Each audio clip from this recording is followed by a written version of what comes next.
Parshas Matos Masei. In Bamidbar, Perek Lamed Beis, there's a request by the tribes of Reuven and Gad to be given special dispensation to settle on the east bank of the Jordan River, in the river Yarden, and live in the land of Sichon and Og instead of crossing over to the other side of the Yarden with the rest of Bnei Israel and settle in the land of Israel itself.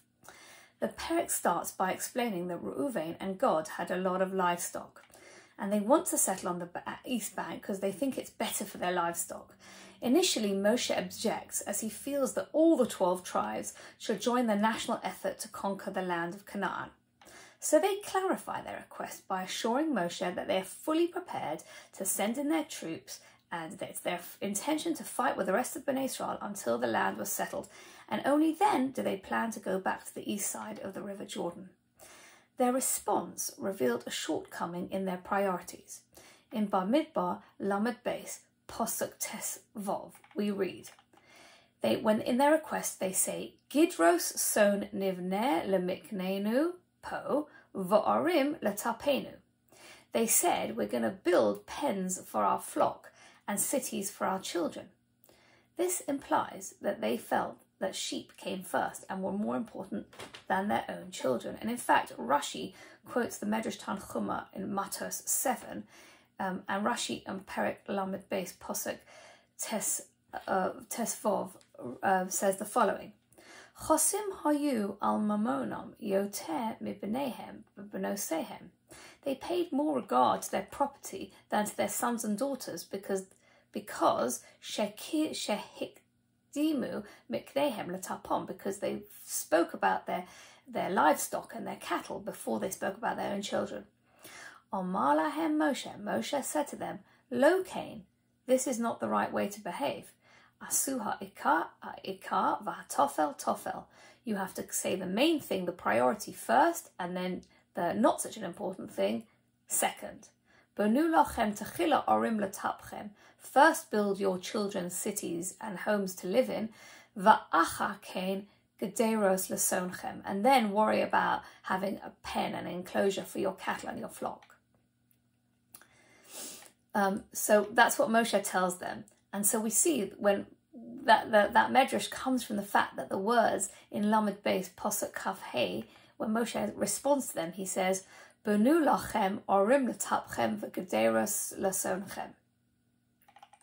So Moshe corrected them by placing his answer, by changing the order to put the children before the cattle, to make sure they would realize they have to prioritize their children above their cattle. And we see that Reuven and Gad understood the rebuke, because when they respond in the following posuk, in Lamed Beis Posuk Kaf Hey, they say, Tapenu noshenu miknenu v'chol behemtenu yiyu shom ba'orei hagilad. Don't worry, Moshe, we've got the message. Our children, our wives and our flock and our other livestock will stay behind in the towns of Gilad. I heard a very interesting story once about a university professor who's trying to teach his students about priorities. And he comes into the lecture and he brings with him an empty jar. And he puts inside the jar some golf balls, and he asks the students, tell me, do you think the jar is full? They looked at it, it was full with golf balls, so they all said yes. Then the professor took pebbles, and he added the pebbles, and he shook up the jar, and it was unbelievable, as you could expect, that the pebbles filled the spaces between the golf balls. Again, the professor asked the students, is the jar full? And the student said, yes.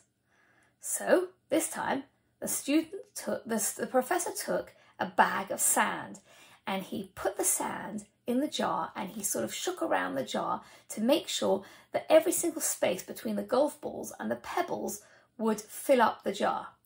Now, he asked, is the jar full? The students agreed it was indeed full. The professor said, I want you to recognize that this jar represents your life. The golf balls represent the important things, your family, your friends, your health, your passions and your purpose. If you lost everything else and you had these things alone, your life would be full. The pebbles represent things that matter to you, like your home and your job. The sand is everything else, the small stuff.